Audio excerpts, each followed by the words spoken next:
His objective, Santana's objective, is to rid Texas of, quote, all these perfidious foreigners.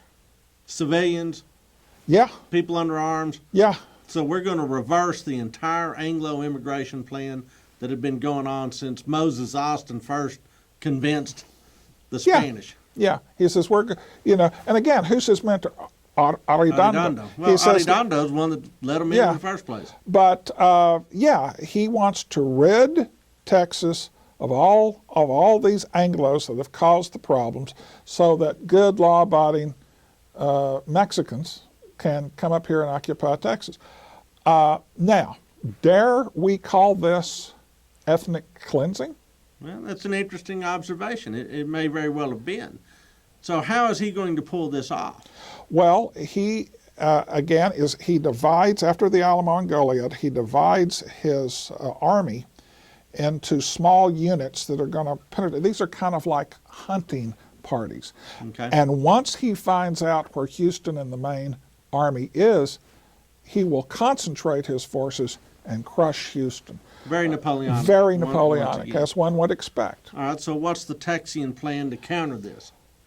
Houston, once he is named commanding general of all the forces under arms in Texas, like I say, he goes to Gonzales, Which is on the Guadalupe. takes command of the Alamo relief forces there. The day after he gets there, he learns the Alamo has fallen. He writes over to Fannin at Goliad, and he says, for God's sakes, pull out there, and we will join together on the Colorado. So the Colorado River line is going to be the next one. Yeah, and he says we need to get all of our, consolidate all of our forces, and we know how that turns out. Yeah, well, Fannin gets picked off. But he goes up on the Colorado near LaGrange to a place called Beeson's or Burnham's Crossing. Right there near LaGrange. Yeah, Texas. and then he Okay. moves down the river to a place called Beeson's Crossing, which is where Columbus is now. Oh, Columbus. Okay. Yeah. All right. So he holds the line at the Colorado.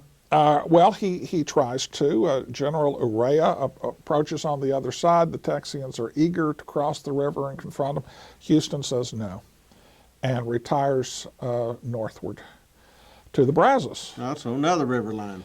And at the Brazos, he moves upriver to Jared Gross's plantation. And he spends about 2 weeks training the army. That's kind of the Valley Forge of the Texas Revolution. Many of his men are sick. He lets them get well. And he trains them in the rudiments of linear tactics. Remember this? So he's planning for a confrontation. He's not just running for the United States. Well, that's a good question. Okay. Because once the army is on the move again, he keeps his own counsel, but he confides that what he would really like to do is retreat to the Redlands. Now that's the area around Nacogdoches. Yeah. Now to do that, he's going to have to abandon most of the Texian settlements